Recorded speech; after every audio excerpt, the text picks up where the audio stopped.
Hola a todos, esto es La Alegría del Servicio, el podcast producido por Cáritas Arquidiocesana. En este nuestro episodio hablaremos de dónde nace la doctrina social de la Iglesia, que también es preguntarse dónde nace el compromiso social de los cristianos y con ello la pastoral social.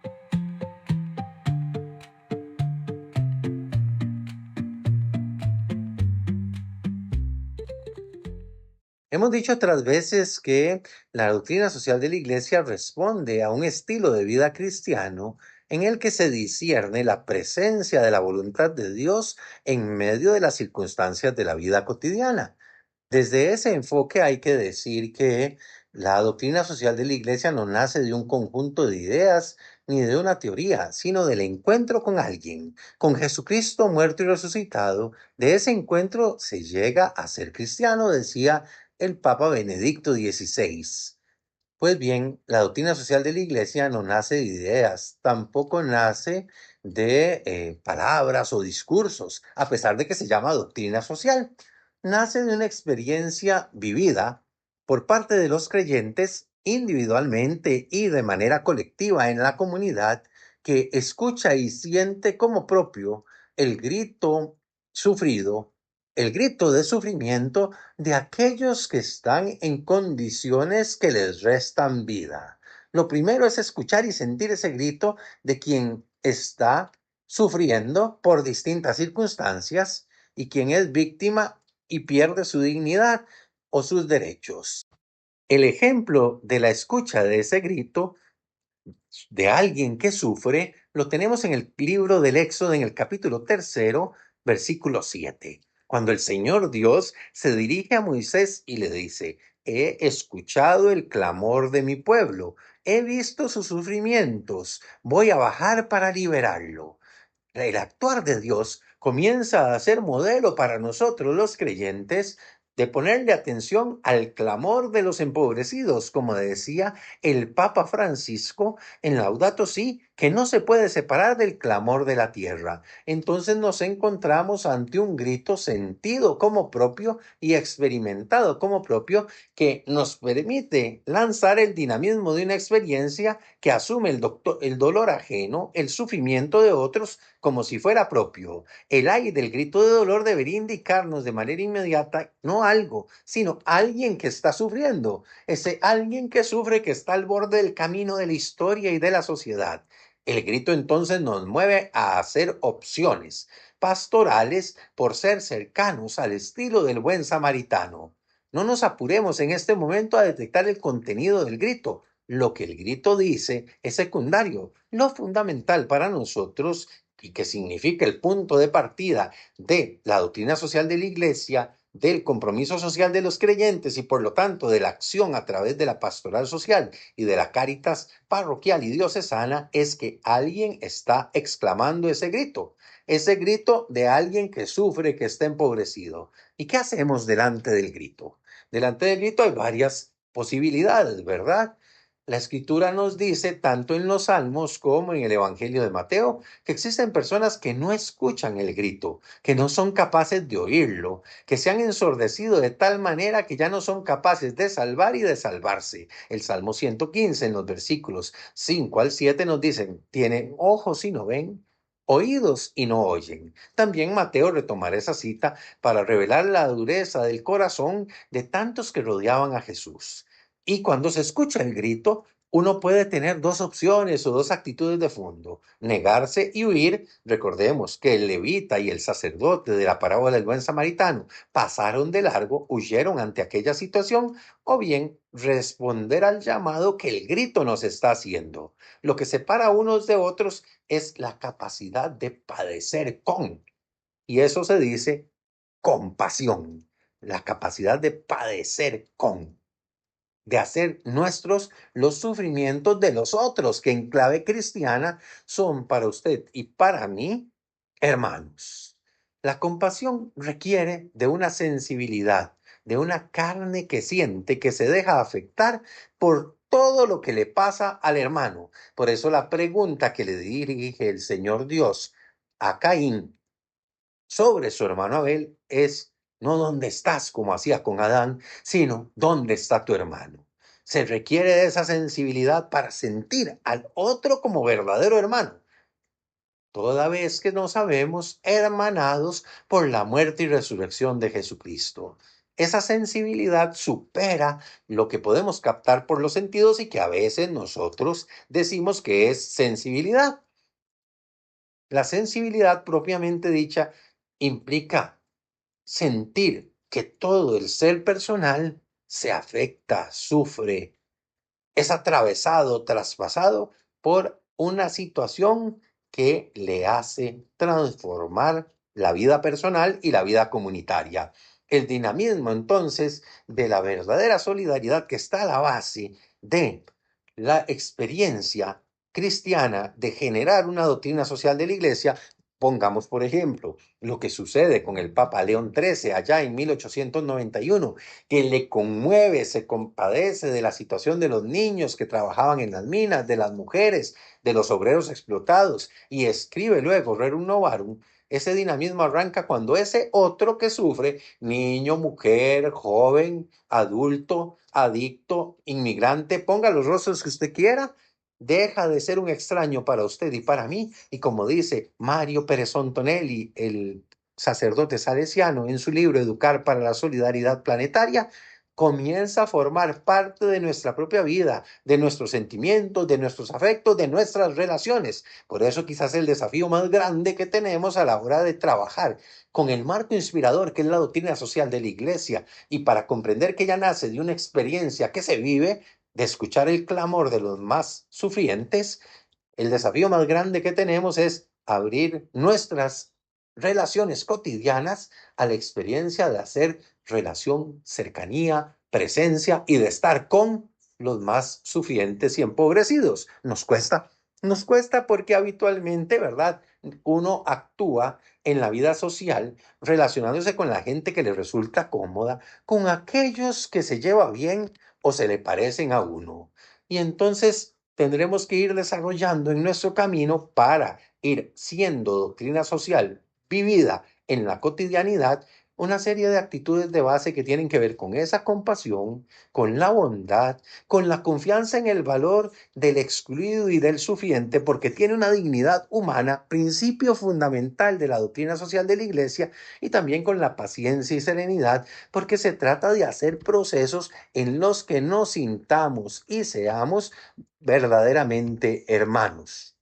Esa compasión que nos lleva a hacer nuestro el sufrimiento de los demás no es una mera pasión, sino que es padecer con, establecer vínculos con el otro que deja de ser extraño, es vivir con, simpatizar y entrar en comunión con los otros, es vivir aquello que San Juan Pablo II llamaba la espiritualidad de la comunión, en la que la iglesia está invitada a ser casa y escuela de comunión que fortalece el tejido social, y habrá que hacerlo con entusiasmo, con impulso y también con creatividad. Por eso San Juan Pablo II nos decía que era necesaria una nueva imaginación de la caridad, ese valor de la doctrina social de la Iglesia, que además es una virtud teologal que el Señor Dios infunde en los hombres y mujeres. Entonces, la doctrina social de la Iglesia nace de la experiencia de dejarse amar por Dios, por ese Dios que no es indiferente a lo que nos pasa a todos y cada uno de nosotros,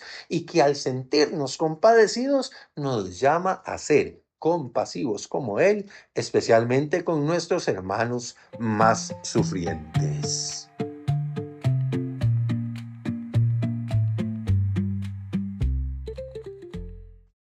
Y cuando recorremos el texto de las Sagradas Escrituras, lo que comúnmente llamamos la Biblia nosotros, nos vamos dando cuenta que desde el Antiguo Testamento hasta el libro del Apocalipsis hay un sentido de cómo vivir el verdadero amor el amor que se vuelve ternura experimentada con Dios y que nos lanza a la aventura de, como decía el Papa Francisco, la revolución de la ternura está profundamente relacionado con la justicia. No puede haber justicia si no hay verdadera caridad entre nosotros, no puede haber caridad si no hay verdadera justicia, porque es precisamente el amor con justicia el que nos hace capaces de sentir compasión, simpatía, de padecer con los otros, de hacer propio el sufrimiento de aquel hermano o aquella hermana que no está viviendo en plenitud. Y entonces nos lanza la aventura de salir de uno mismo y abrir el propio corazón en el del otro, ubicándolo en él y asumiendo sus sufrimientos. Es pensar y sentir desde la situación sufriente del otro. Esa ternura que se vuelve caridad nos hace capaces de escuchar el clamor de los que injustamente están sufriendo en el mundo de hoy, de aquellas personas que por cualquier tipo de opresión o de sufrimiento no viven en plenitud.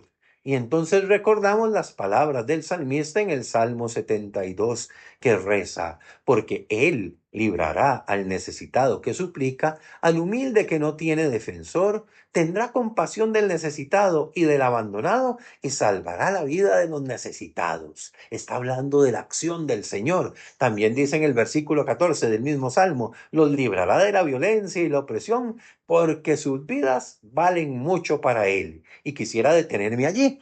Para Dios. Valemos tanto cada uno de nosotros, tantísimo que el precio pagado para nuestra vida en plenitud desde nuestro aquí, nuestro ahora, es la sangre de su Hijo Jesucristo derramada por usted y por mí en la cruz. Es aquella experiencia que Pablo luego dirá, me amó y se entregó por mí. De tal manera que hablar de compasión, hablar de sentido profundo de la justicia, hablar de caridad, requiere que usted y yo vayamos haciendo la experiencia de dejarnos amar por Dios en nuestra propia realidad y de descubrirnos junto con otros seres humanos también amados por Dios. Eso evita que nos convirtamos en jueces implacables de los hermanos y hermanas. Si no hay caridad, no hay justicia. Si no hay justicia, no hay caridad. Y agreguemos un valor más de la doctrina social de la Iglesia. Si no hay libertad, no puede haber caridad y justicia. Y entonces no puede haber solidaridad porque la no existencia de la libertad, de la caridad y de la justicia impide que seamos solidarios, es decir, que asumamos la responsabilidad de todos por todos en la gran familia humana. Y esa libertad debe llevarnos a empeñarnos porque cada persona, porque toda persona tenga la posibilidad de vivir en plenitud. Después veremos, ¿verdad?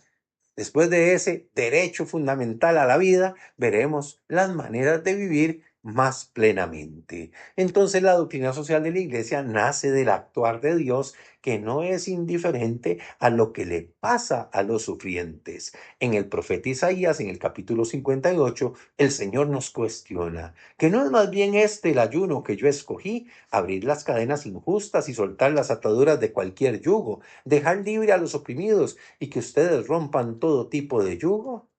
Entonces, ese ayuno que significa liberación, y ya hemos dicho, ¿verdad?, que el don de la liberación por parte de Dios nace en aquella experiencia donde Dios escucha el clamor de su pueblo, ve sus sufrimientos y se compromete a bajar para liberarlo, es una tarea en la que nos sentimos profundamente implicados los que creemos al Dios creador, al Dios de la vida, al Dios que hace alianza con nosotros para hacernos libres en plenitud. Desafíos que plantea la espiritualidad de fondo de una doctrina social de la Iglesia como un estilo de vida que luego se traduce en documentos, como dijimos en su momento al hablar de Rerum Novarum. Desafíos de generar espacios de acogida y de fraternidad, de ser hospitalarios, que la Iglesia sea hospitalaria, donde alguien se sienta a gusto de estar, cualquier persona con su historia a cuestas, establecer cauces que puedan integrar cordial, efectiva y afectivamente, especialmente aquellos que son excluidos de la vida de la sociedad y que están viviendo en la marginalidad. Sentirnos parte de la comunidad es un elemento esencial para potenciar las respuestas de solidaridad, afianzando las relaciones sociales en la familia, en el barrio, en el trabajo. Es ser y hacer, vuelvo a decirlo, casa y escuela de comunión. Porque el desafío más grande, lo dijimos hace un rato, es hacer comunidad con aquellos que no cuentan a los ojos de las dinámicas y de las ideas dominantes en el planeta en el que vivimos hoy, un planeta que está profundamente interconectado. Será tarea de la comunidad eclesial y de cada uno de nosotros comenzar a generar actitudes de una convivencia diferente, de sentirnos acogidos, de tratarnos bien, de consolarnos unos a otros, de dar esperanza, de iluminar, de no juzgar, de aliviar de inmediato el sufrimiento, de reforzar los lazos de la reciprocidad. Es ir generando una manera de vivir de tal forma que podamos mostrarle a los demás que somos verdaderamente solidarios unos con otros porque descubrimos en el otro a un hermano que nos reclama nuestra atención y nuestra atención amante, de tal manera que podamos vivir una espiritualidad afincada en la experiencia del amor de Dios que se nos participa y que nos lanza a la aventura de amarnos como verdaderos hermanos. En esa experiencia del amor de Dios justo, solidario, que crea fraternidad, es donde encontramos una de las fuentes de la doctrina social de la Iglesia, entendida como ese largo proceso de discernimiento de la voluntad de Dios en medio de las realidades políticas, económicas, culturales de la sociedad en la que nos corresponde vivir. Y este ha sido nuestro episodio del podcast La Alegría del Servicio, en el que hemos hablado sobre dónde nace la doctrina social de la Iglesia y dónde nace la solidaridad como actitudes humanas para transformar la vida cotidiana. Les esperamos en el próximo episodio donde estaremos conversando sobre el designio amoroso de Dios en y para la humanidad.